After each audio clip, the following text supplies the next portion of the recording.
Welcome listeners, but take heed. We will say whatever we need to share our knowledge, thoughts, and joy, and even things that do annoy. So join us now, but be aware, we have a tendency to swear. We'll dial it back a little bit. But frankly, we don't give a shit. Welcome to Just Keep Rolling, a Harry Potter book movie compare and contrast podcast. I'm Katie, and the egret in the chair next to me is Ellen. You're gonna regret that. Already do. Then let's just keep rolling into the rolling rehash. Last week we covered Chapter 4, Back to the Burrow, and Chapter 5, Weasley's Wizard Wheezes, because there were no corresponding film scenes, yet again negating the entire purpose of this podcast. Vernon's opinion of wizarding folk did not improve when covered in debris from his blasted-out fireplace. Dudley was really feeling himself, but maybe shouldn't have let his guard down and cheated on his diet, causing Petunia to become a literal tongue twister. Arthur tried his best to be cordial to the Satchels of Assholes, but let's face it, deep down, he really enjoyed blowing their shit up. Bill and Charlie became everyone's favorite Weasleys, except for the movie watchers who can't quite place a face with the name. Molly once again proves to be a master of multitasking by simultaneously kicking ass in the kitchen and taking names, also in the kitchen. Percy's fat-bottom cauldrons made the wizard world go round. Harry hopes the Quidditch World Cup goes on for 5 days because he's crazy. And we owe David Yates an apology. For now. Yeah. We may have mixed up directors last episode. Yeah. David Yates should not have been blamed for movie 4. For Goblet of Fire. Not for Goblet of Fire. Yes. There's plenty to blame him for, but none of that is Goblet of Fire. Mike Newell actually directed Goblet of Fire, which for some reason skipped our minds. So all that stuff that I said about David Yates, go ahead and just put your name in there because it all is directed at you, Mike Newell. Yeah, so if you listen to episode 66 and you heard us say the director incorrectly, just next time you listen to it, if you listen to it again, imagine Mike Newell's name in place. We were cursing him, not David Yates. Yes. So far. Right. I just remembered that he did the last 4 movies and I was just like 4, 5, 6, 7, forgetting about 8. So yeah. My bad. It was actually 5, 6, 7, 8. 5, 6, 5, 6, 7, 8. Damn you, David Yates. Anyway. Damn you, Mike Newell. Yes. We have plenty of time to get to that. Yes. In the meantime, during episode 66, oh my stars! Our Potter Pondering was, since chapters 4 and 5 were not present in the movie at all, we were wondering if there was anything about them in specific that you wish had been included. Quincy said, so there could have been a scene where Harry mentioned the Weasleys were coming sooner than expected. Giggity. He would have even been okay if they would have streamlined it and had them show up that night. How amazing would it have been if they would have had the fireplace shooting across the room, and Fred and George terrorizing Dudley. Don't even get him started on the shameful scene that they tried to pass off as the Quidditch World Cup. The Lord of the Rings movies were 3 to 4 hours each, and made more than double their budget back. He thinks that it's a bit insulting to think that the Harry Potter fan base would enjoy more Harry Potter if the movies were beautifully made. Goblet of Fire is such a strange movie because of the creative direction they took. Like, why does it seem that all of the characters are so angry or aggressive? And that is added on to by the way the movie just jumps around and has no cohesion. Short story long, the movie sucked, read the books. He says he'll even let you sign into his Audible if you want to listen to the audiobooks. Dave said he would have loved to see the Weasleys stuck in a blocked fireplace and the movie's interpretation of Bill. He said hopefully they wouldn't have made him look like Chris Angel. Definitely. I have to agree there. Yeah. Max said, Pigwidgeon. He just wants to see Hedwig's boyfriend. Mike said, LOL, everything? As an adult thinking about the Tun-Tung Toffee, he can't help but be like, that sounds super dangerous. But for the most part, they were less dangerous while maintaining hilarity. He says he's a big fan of the canary pastries or whatever they were called. Canary creams. Mm-hmm. Those are great since the effects are only temporary. Right. I bet they learned from the Tun-Tung Toffee incident. Carly said, "Gah, they leave out so much," introducing Bill and Charlie, showing what an uptight ass Percy is, Pigwidgeon, Ron's room, better than it's shown, Ginny. Yeah, and then Juliana echoed what we've been saying about Ginny all along. Book Ginny is a badass. The more she rereads the books, the more she loves Ginny. The scriptwriters did not do her character justice. She also said that she would have loved seeing the Tun Tung Toffee scene. Bill and Charlie could have easily been introduced in this as well. Then, when Charlie comes back later in the book before the first task, it would make more sense. And Bill meeting Fleur would make her reappearance in Half-Blood Prince less shocking. Jackson said he'd like to see the exploding fireplace, the Tung Tung Toffee, and actually having Charlie and Bill in the film. Who? Yeah, Charlie and Bill. Bill I've heard of. Charlie? You know his name. You wouldn't know his face, though. Oh, you mean Ed Sheeran? Yeah, oh, yeah, yes. Someone on Reddit said that it wasn't a bad decision to leave those moments out, which I kind of disagree with. Yeah. But they said that the movie is long enough and those few chapters aren't necessary to the plot, which, okay, Yeah. you're not wrong. Technically. But that being said, the pacing of the film is so terrible anyways that they would rather see Dudley eat the Tun Tung Toffee than Harry, Ron, and Hermione bitch at each other for another half hour. Which is fair. Though we've never shied away from saying we'd still watch Harry Potter, even if it was 5 hours long. Yeah, they also said that they'd love to see a TV series one day, which would definitely be awesome. Mm-hmm. Thank you so much for all of your responses. Good ones this week. Yeah, we had some really good ones. Our trivia question last week was, how long did Fred and George spend developing the Tun Tung Toffees? As they are leaving for the Quidditch World Cup, Mrs. Weasley realizes they are trying to sneak the Tung Tung Toffees with them, hidden all over their bodies. She uses Accio to summon them all from their hiding places, causing Fred to shout that they spent 6 months developing them! Congratulations goes to Mike Riley. He just edged out Dave for the win, even though they both posted in the completely wrong place. Yeah, they posted on the episode post, not the trivia post. Actually, I can see how that can get a bit confusing, so I think from now on we're just going to have people post on the official episode post that Podbean puts on Facebook, instead of having 2 separate posts. Yeah, we can just use the episode post as the general gathering place for the trivia answer and any questions or discussion our keepers might want to have about the episode. I like it. It'll stop Mike from trying to say he can't tell the posts apart. He tried to claim they were identical. I told him fraternal at best because one specifically says it's the trivia post. He wasn't the only one who got confused, though. Like you said, Dave posted on the wrong post, too. And Max tried to answer as Just Keep Rolling again, though he was at least actually on the trivia post. It was an action-packed evening for the trivia question. Mm-hmm. Hopefully this week is just as entertaining. Yep. But for now, let's just keep rolling into Chapter 6, the Portkey, and finally, some corresponding film scenes. Chapter 6, the Portkey. Harry feels like he had barely been asleep when Mrs. Weasley is shaking him awake before moving on to wake up Ron, then Fred and George. Feeling very groggy, they all dress in silence and head down to the kitchen. Mrs. Weasley is stirring a large pot at the stove, and Mr. Weasley, who is wearing a golfing sweater and very old jeans, is checking through the tickets. When the boys walk in, he looks up and asks Harry if he looks like a muggle. Harry says he does, and George yawns while asking where Bill, Charlie, and Percy are. Mrs. Weasley says they can sleep in some since they can all apparate. A very grumpy Fred wishes they could apparate too, and his mom reminds him that they aren't of age and haven't passed the test, before going off to check on Ginny and Hermione.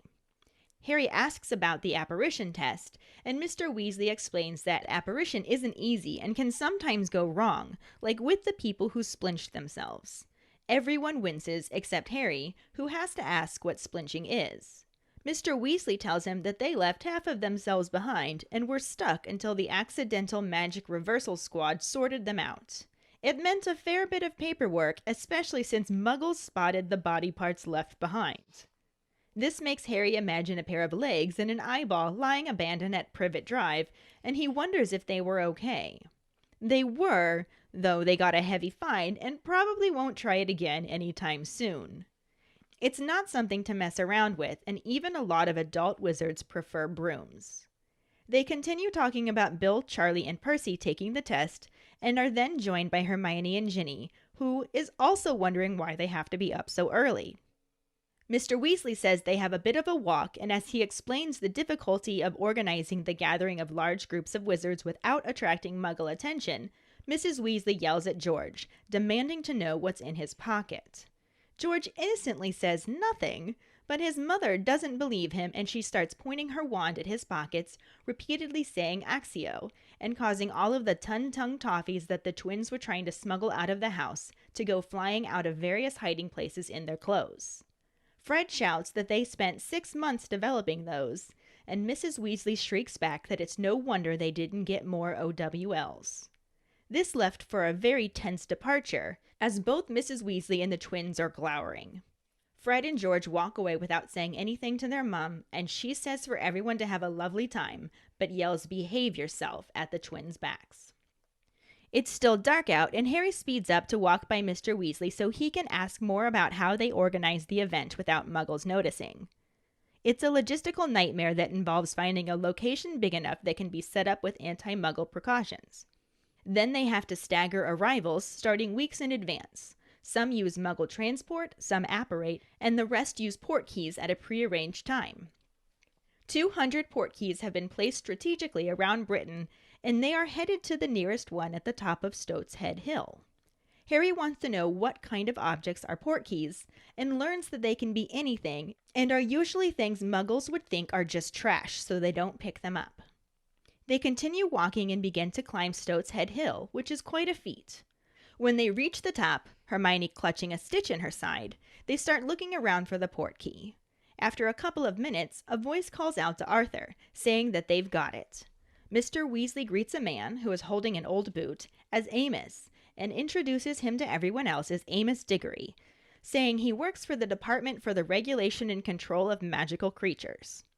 He then acknowledges the extremely handsome boy with him as Amos's son Cedric, saying that they already know him from school.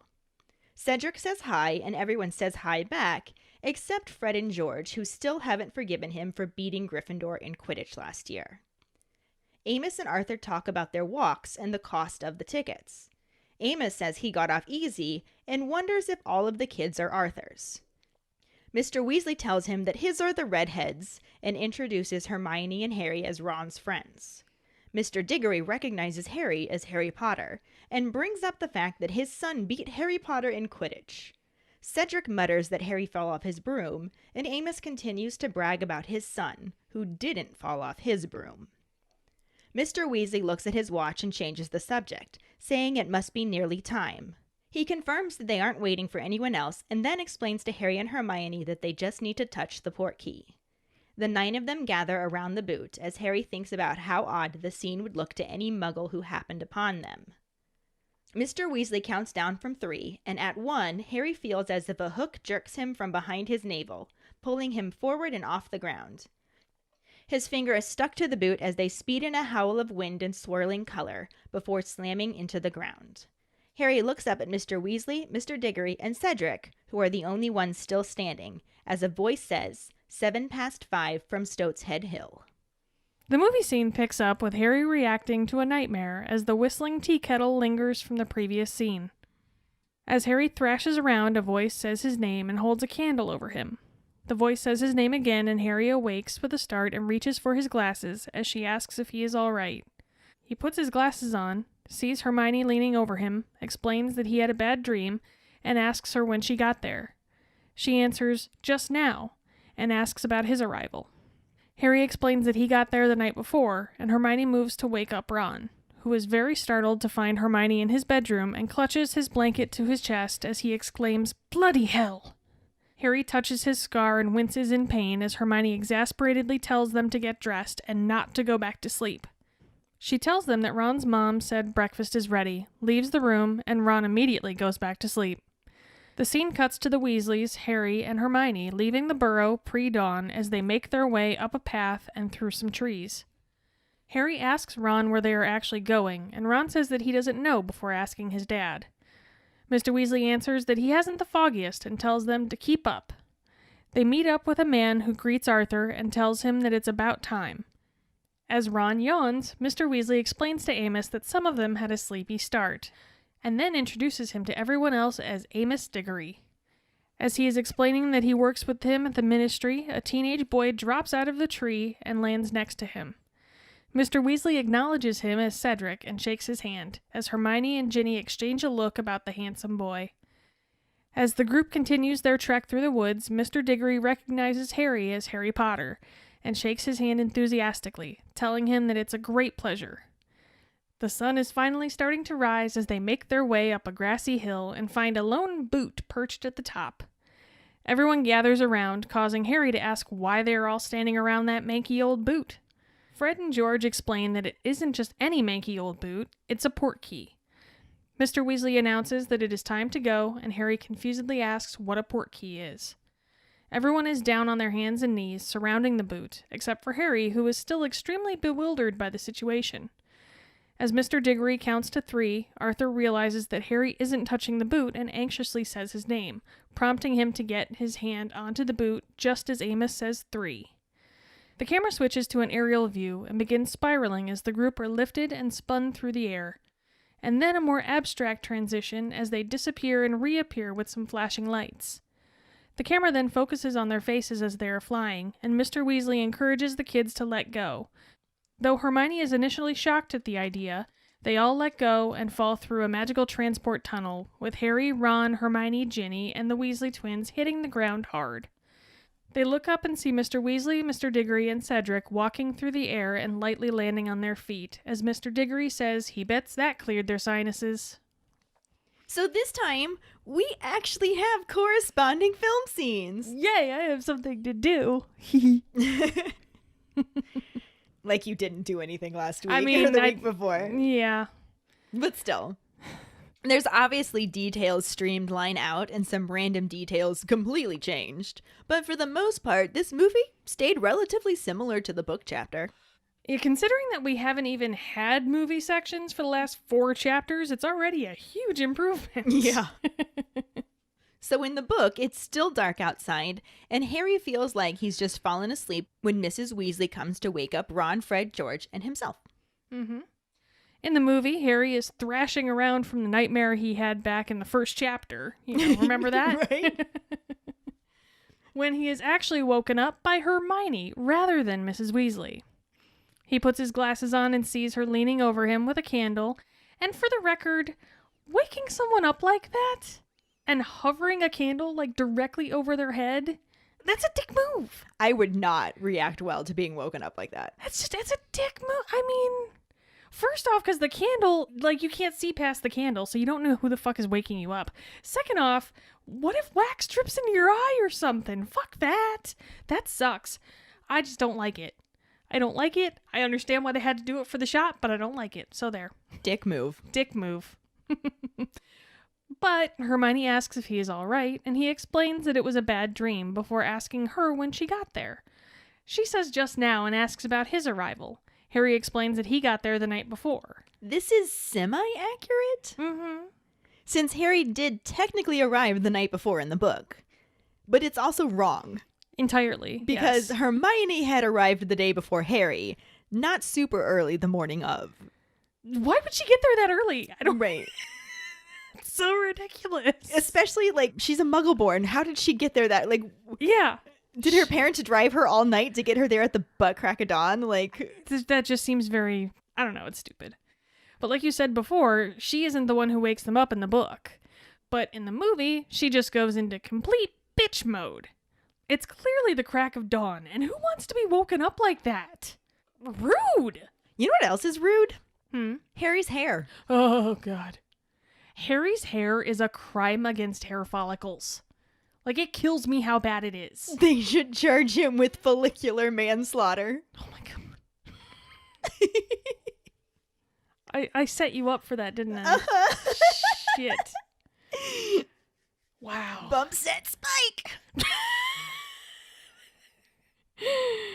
Way to go, Maverick.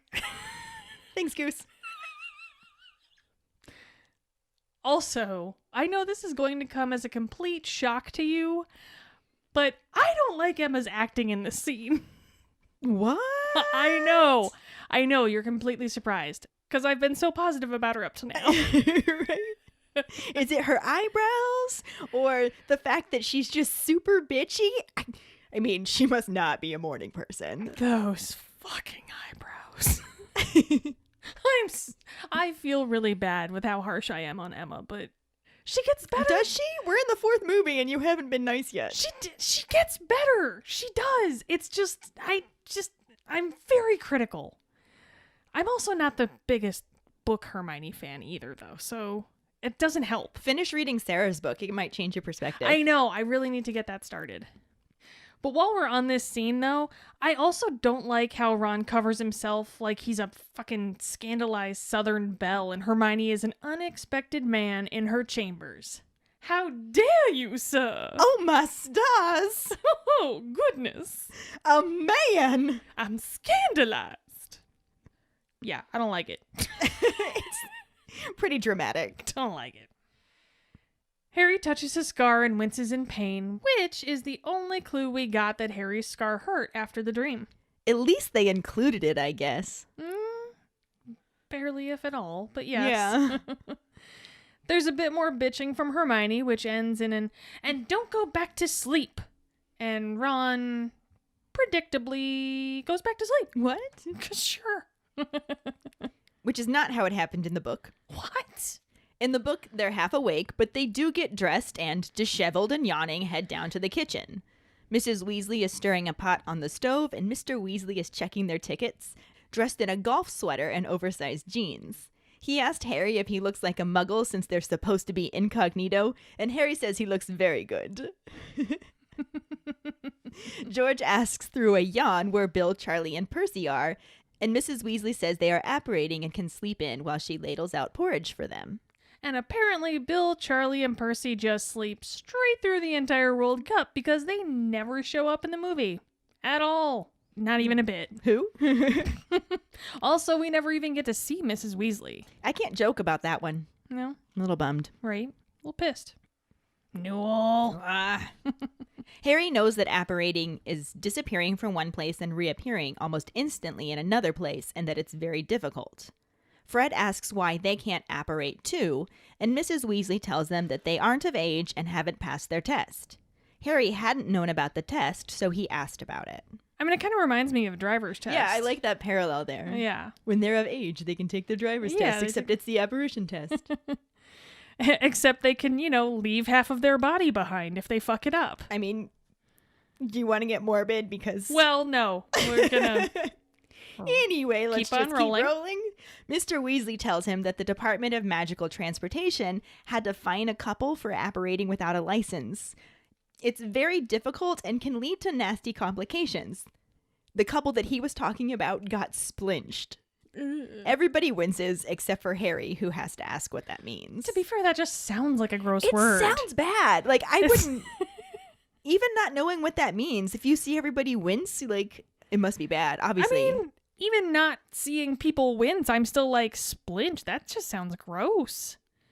There's nothing that sounds pleasant about that word. No, not even a little bit. Just in general. And this scene right here is further proof that Book Harry does actually ask questions. Mm-hmm.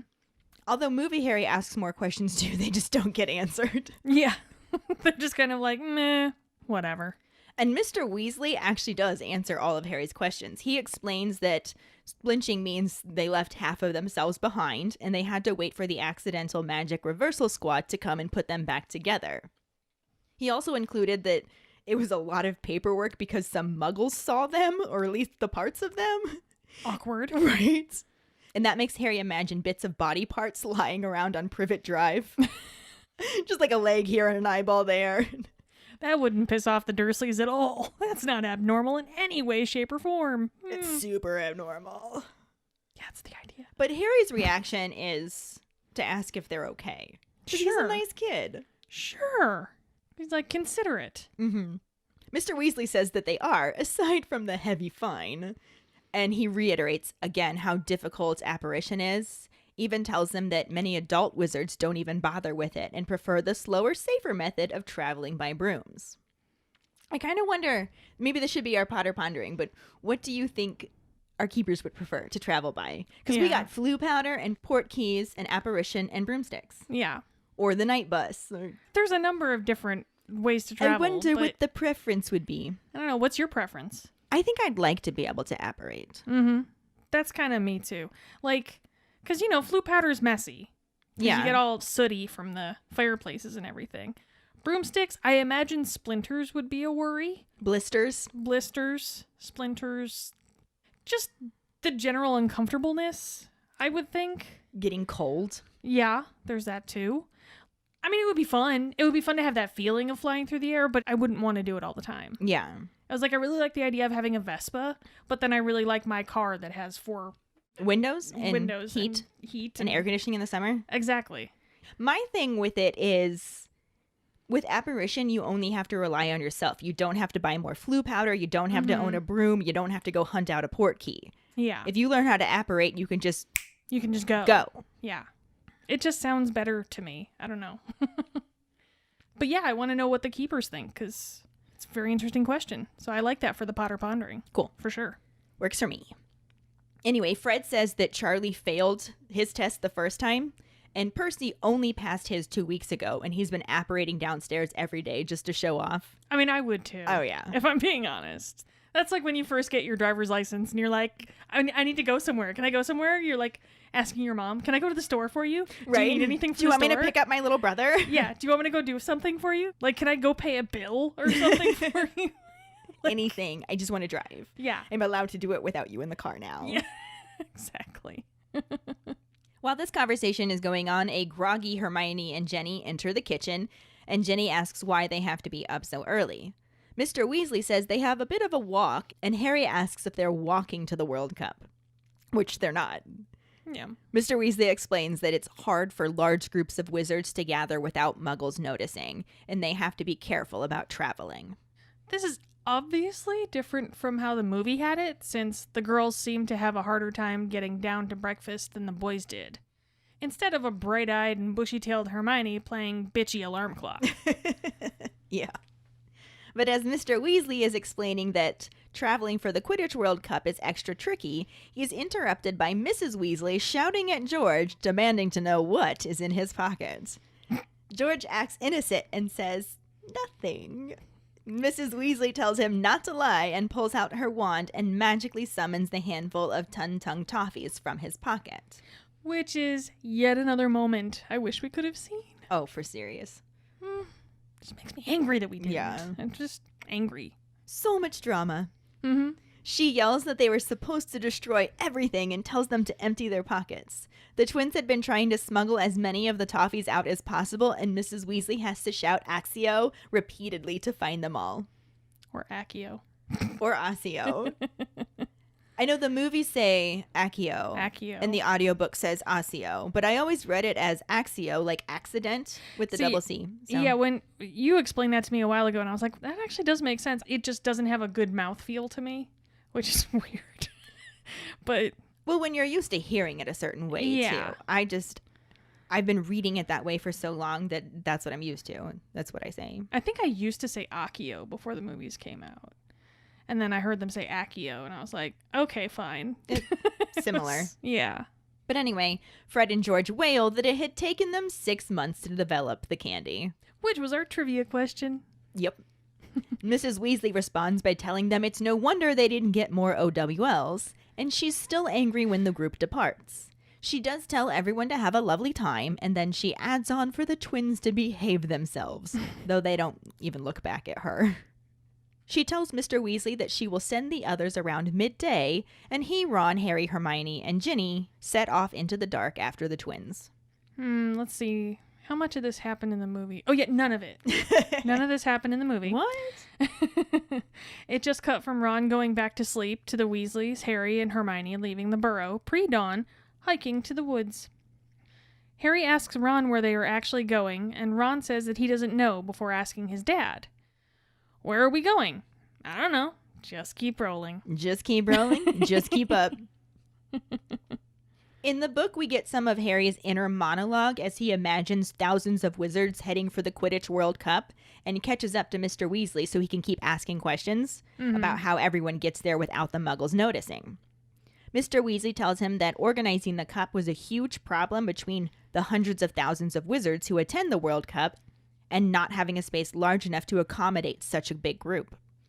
The Ministry had to find a deserted moor, set up anti-muggle precautions, and then stagger everyone's arrival, those with cheaper tickets beginning to arrive 2 weeks ago. Which is just crazy. Can you imagine just That's insane. I'm just going to live in this field for 2 weeks leading up to this game. Like, again, I mean, I know we're not big on sports ball, but I can't imagine being like, hey, I'll just camp out for 2 weeks while I wait for this to happen. No, I just can't. Well, I imagine you could still, live your life. I mean, yeah, somewhat. theoretically. If you can just apparate, maybe. Can you just set up the tent and then go back and then travel? But then the whole traveling thing is the issue. So yeah, it was the travel that was the issue. I imagine that you just have to take 2 weeks off work then. Plus however long the game actually takes, too. Right. Interesting. That's a lot. But that's why you have to get the more expensive seats, I guess. That's how they get you. That's how they get you. Mm-hmm. They use some Muggle transportation, but it's very limited. Some wizards apparate, and they have a designated apparition point for that. But most wizards travel by Portkey, which is an object that can transport wizards at a designated time and can be used by many wizards at once.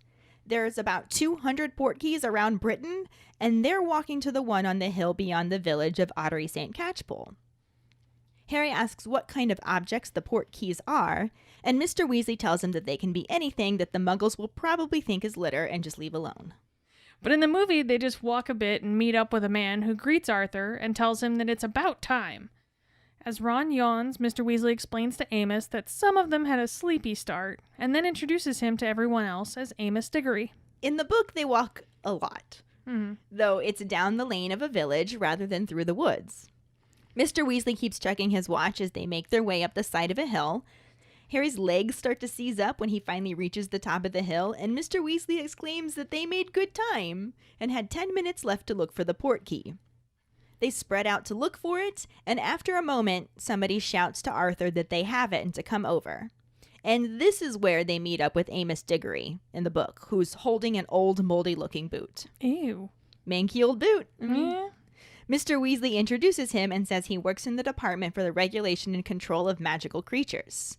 He then says he thinks they know his son, Cedric. I wonder if that's going to come up later. It's a bit similar in the movie, except Cedric isn't standing next to his dad. As Mr. Weasley is explaining that Amos works with him at the Ministry, a teenage boy, drops out of a tree and lands next to him. Mr. Weasley acknowledges him as Cedric and shakes his hand, as Hermione and Ginny exchange a look about the handsome boy. Ooh. Ooh. The book actually does describe Cedric as being tall and handsome, so hey. I mean, they're not wrong. It reminds us that he's the captain and seeker for the Hufflepuff House Quidditch team. He says hello to everybody, and everybody except Fred and George say hello back. The twins haven't quite forgiven him for Hufflepuff beating Gryffindor in the first match of the Quidditch season last year. Seeing as how the third movie didn't really include Cedric, they completely did away with the whole Quidditch rivalry thing and just had everybody be best buds with Cedric, because why not? Oh yeah, they were like, oh hey, so great to see you, happy, happy, happy. Yeah. Cedric, my man, what's up, guy? They have like a secret handshake. Right, yeah. In the book, Mr. Diggory asks how the walk was, and Mr. Weasley says it wasn't too bad since they only live on the other side of the village. He asks how theirs was, and Cedric's father says they had to get up at 2, and that he'll be happy when Cedric passes his apparition test. But he isn't complaining because he wouldn't miss the Quidditch World Cup for a sack full of galleons, which is practically what the tickets had cost. Noting that he got off easy since he only had him and Cedric, and Mr. Weasley was herding a lot of redheads and a couple of strays. All with really bad hair. It was really bad hair. Ron's hair is pretty bad, too. They're all bad. They're like every single head of hair is bad. I'm sorry. It's just... Did you see the twins' hair? Yeah. Like, even Amos Diggory looks like an Oliver Twist reject, for fuck's sake. I don't think they're all bad. Well, okay, Ginny's hair is nice, and so is Hermione's, but that is also bad when you think about it because it's not supposed to be nice. It's not. It's not. Cedric's hair is all right, but you know what? I don't like how Hermione and Ginny make eyes at him. It just feels non-Hermione. Like, I just don't like it. Yeah, we were kind of talking about that with Sarah when we had her on for the bonus episode. Like, Hermione isn't really one to ogle guys like that. Yeah. She's not giggly, and it just felt very out of character for her. I don't think it's very Ginny-like either, because she's supposed to be making eyes at Harry. I mean, you got more than one eye. Like, like, I love my husband. I ogle him plenty, but Cedric walks by, I'm gonna ogle at Cedric. Fair enough.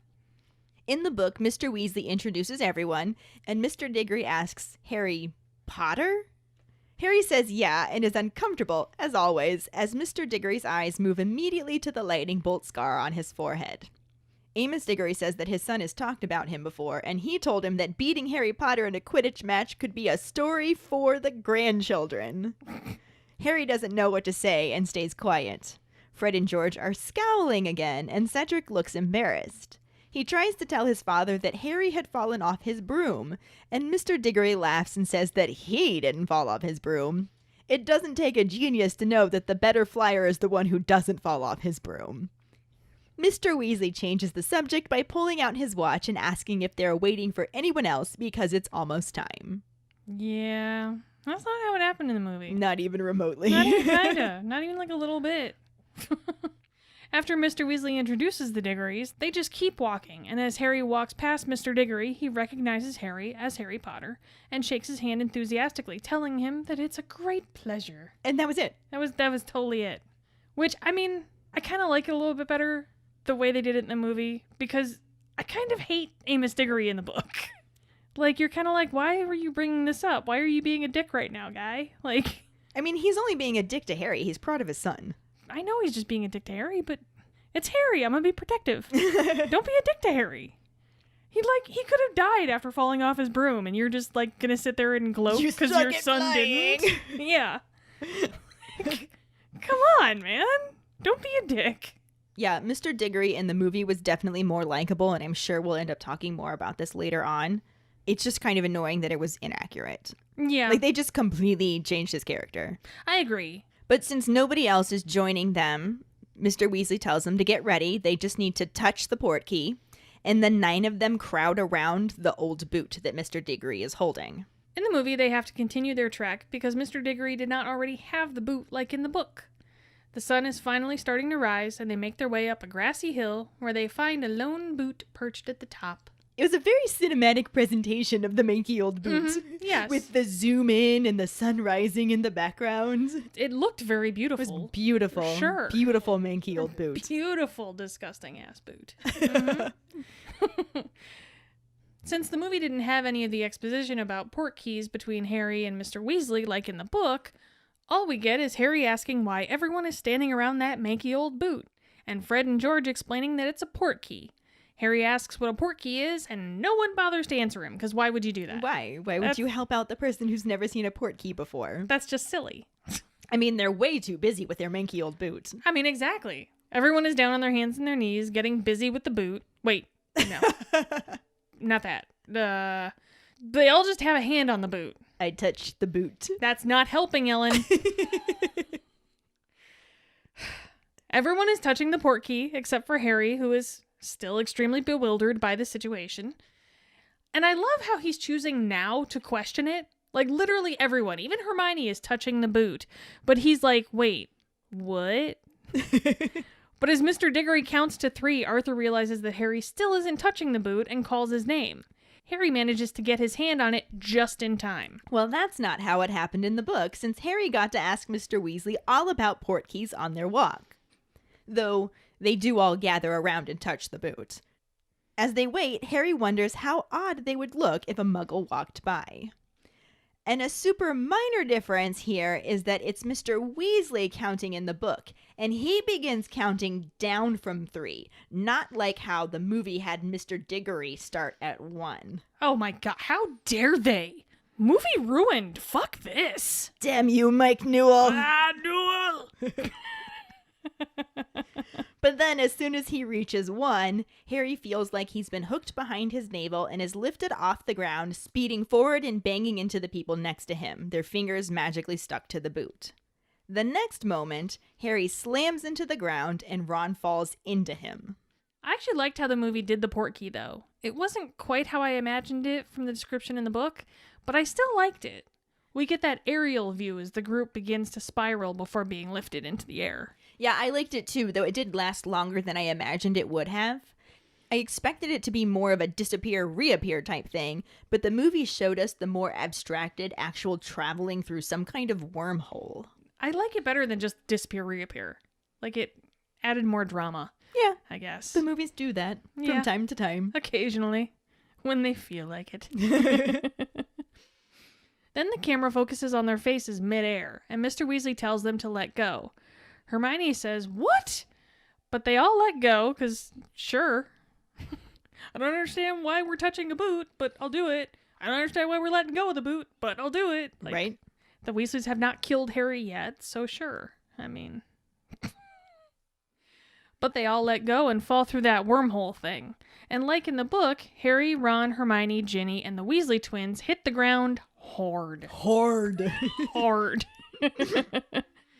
They look up and see Mr. Weasley, Mr. Diggory, and Cedric walking through the air and lightly landing on their feet. I want to know how Cedric knows how to land properly with the walkie floaty thing. I imagine that he's just used a Portkey before. He is a little bit older than the twins. Yeah. And we know that the Weasleys tend to travel by flu powder, so maybe that's the first time they've really used one too. Maybe. In the book, when Harry looks up, he sees Mr. Weasley, Mr. Diggory, and Cedric all standing while everyone else is on the ground. They hear a voice say 5:07 from Stoat's Head Hill. The movie section ends on Mr. Diggory saying that he bets that cleared their sinuses. Yeah. Yeah. Dad joke. It probably did, though. I mean, yeah. Sure. But now we're at the end of our compare and contrast section, and since we actually had movie scenes, we can talk about the new and returning actors. Huzzah! We're going to start with Daniel Radcliffe returning as Harry Potter, since the scene opened on his fitful sleep and awful hair. Terrible hair. That's not his fault. It's not. It's not. It's not his fault. We are fully blaming Mike Newell for this one. And whoever was the hair and makeup person. Oh. However, we are not talking about hair. We are talking about Harry. Exactly. As played by Daniel Radcliffe. Yes. And he was wonderful as always. Yeah. He didn't have a ton to do just yet in this scene, and I'm sure we'll end up talking about things that he does throughout the whole movie because it's kind of about him. He'll have a few other moments. Yeah, a couple here and there, yeah. But yeah, he's... First impression, aside from the hair. Once you get past the hair... If you get past the hair. If you get past... It's a big if. But once you get past it, he does very well. It is kind of how I imagined his hair in the 7th book, though, which it wasn't like that. Really? Yeah, because they never cut their hair the whole time. Yeah, that's true. So... That is true. But Daniel Radcliffe himself, we have to get off of his hair. It was not his fault. No. Daniel Radcliffe himself was a fantastic Harry Potter. Mm-hmm. As always. And he's great. You can see how he's growing so much. Like, yeah. Not even just like literally. Physically. Not even, yeah. But like as an actor. Like when you compare how he used to act when his scar was hurting in Philosopher/Sorcerer's Stone versus how he is... It was more in subtle. the beginning of this. Yeah, it was much more subtle. Believable even. It wasn't just completely like scrunch face, must scrunch face. Like it was actually acting. Yeah. You know? Yeah, he's definitely growing up. It's nice to see. Mm-hmm. Then, of course, we saw Emma Watson as Hermione Granger, and I am, again, sorry that I'm so harsh on her. It's not even necessarily that I'm hating on Emma. It's the character. It's entirely the character, because I think that Emma played the character very well.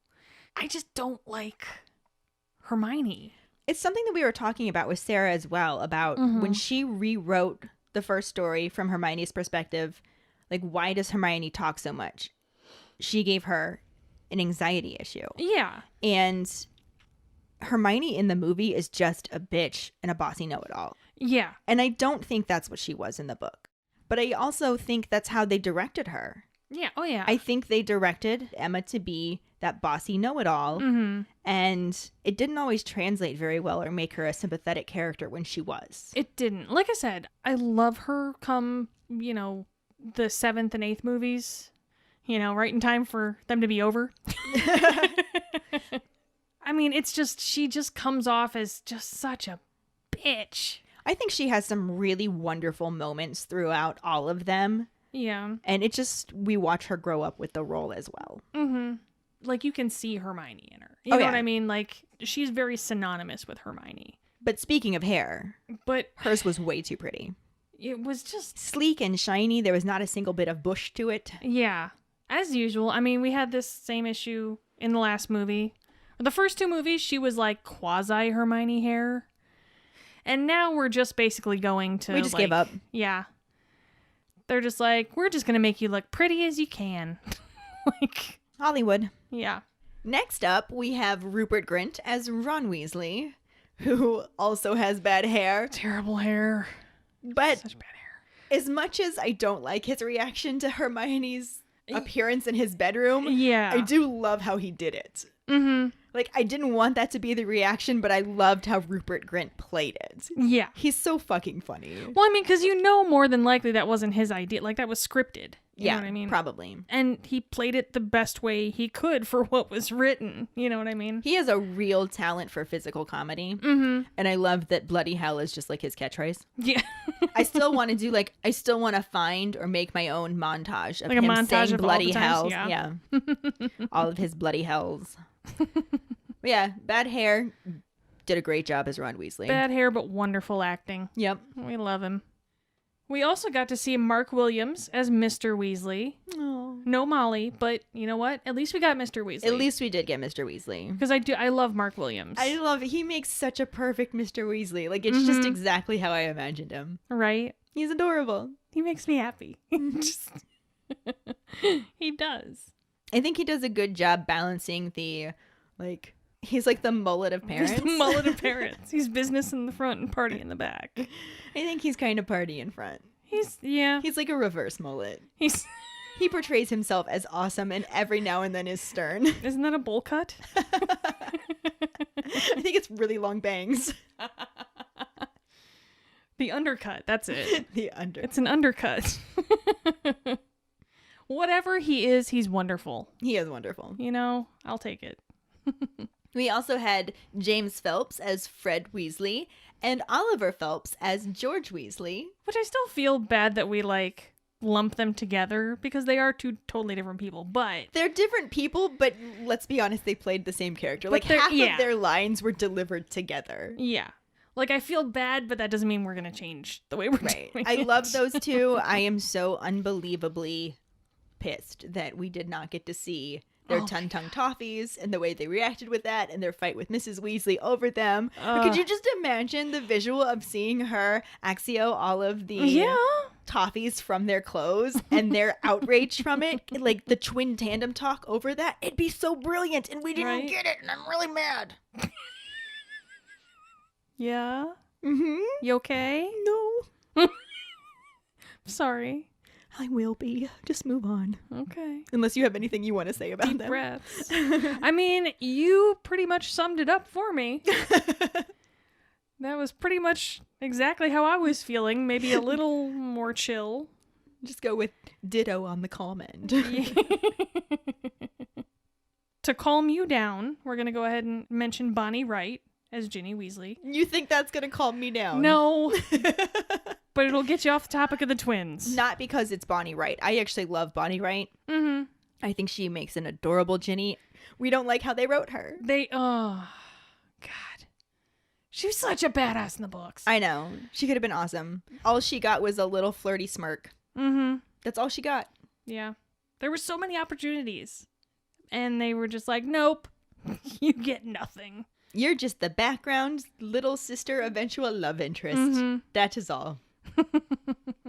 Very one-dimensional. But Bonnie Wright did a great job with every little bit that she did. And she actually had decent hair. So. Yeah. She had great hair. She had perfect Ginny Weasley hair. Right? She really is like exactly how I picture Ginny. Like, yeah, she looked the part. And I think she's a great actress. I think that they just wrote Ginny wrong. Mm-hmm. So, and like I said, she didn't have much to do in this part either. So we'll talk more about her role as she has it. Yeah. And such. We also had a couple of new actors to the film that we met in this section. We had Jeff Rawle as Amos Diggory. Looking like an Oliver Twist reject. Looking like an Oliver Twist reject.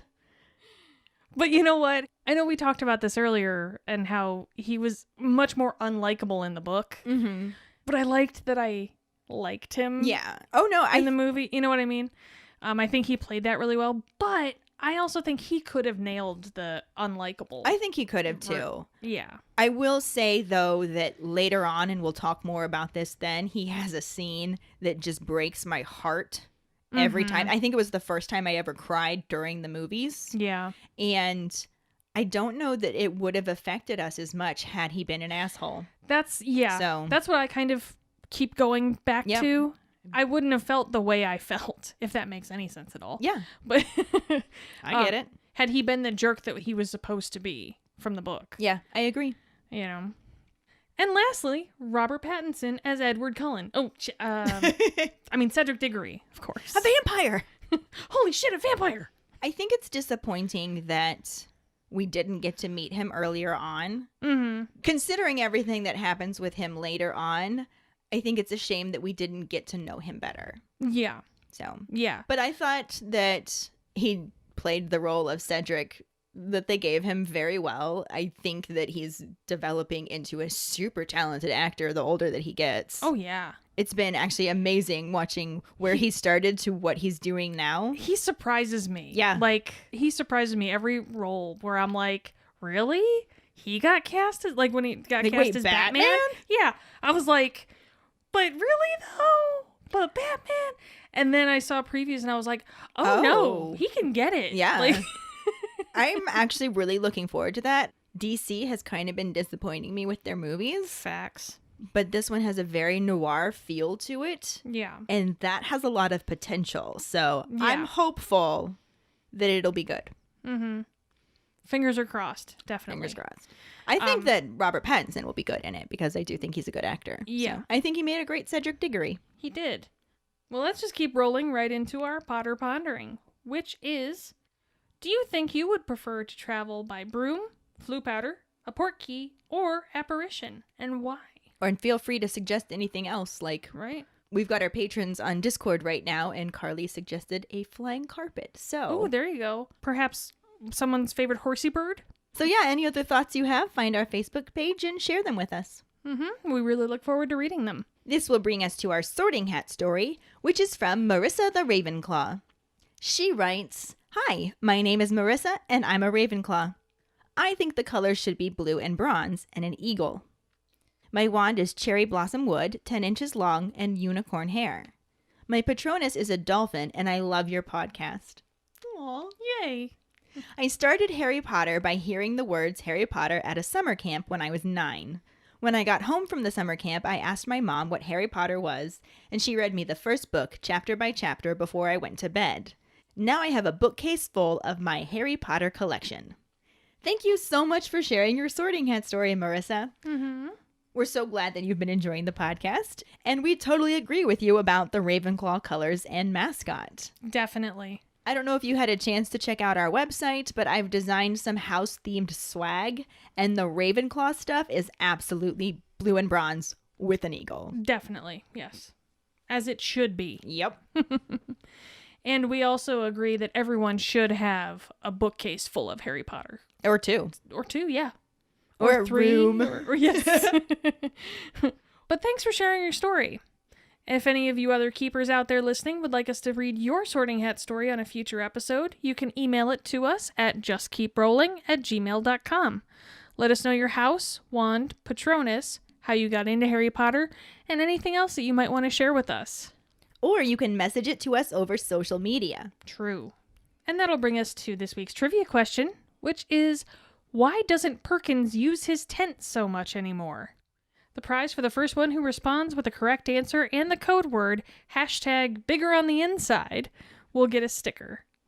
Like we said before, we aren't going to post a separate trivia post for it, so just look for an episode post, which Podbean will post to Facebook right at 8 p.m. Eastern Standard Time, and respond with the answer and code word there. And feel free to post any other questions and comments about the episode there as well. We love hearing from our keepers. Mm-hmm. Also, another way you can get a sticker is to rate and review us through iTunes. If you don't have an Apple account, then you can write us a recommendation on our Facebook page. Make sure to email us at justkeeprolling@gmail.com to let us know you did, and we'll get back to you to figure out which sticker you want and where to send it. Don't forget to find us and follow us on Facebook at JKR Podcast and Twitter and Instagram at Just Keep Rolling. Following us on Podbean at justkeeprolling.podbean.com will get you the episode as early as possible and give you a leg up in answering the trivia question. You can also go to our website at justkeeprolling.com to check out our Just Keep Rolling and Harry Potter related merchandise for sale. Don't forget to subscribe to our YouTube channel where we post our weekly podcast episodes, cooking show episodes, vlogs, bloopers, and other random videos. If you'd like to support us as a patron, you can sign up on patreon.com/justkeeprolling. $2 and up a month will get you some awesome perks, like Just Keep Rolling swag, access to patron-only Facebook groups, chats, our Discord channel, virtual hangouts, and more. We actually have a Zoom Harry Potter game night planned with our Order of Merlin 1st through 4th class patrons right after this, and we're so excited. So excited! Maybe you can join us for the next one. As always, any support you can give is greatly appreciated. And join us next week when we talk about Chapter 7, Bagman and Crouch, and the somewhat corresponding film scenes. Thanks for listening. We hope you hear us again. I'm Katie. I'm Ellen. Until the next time, Just keep rolling.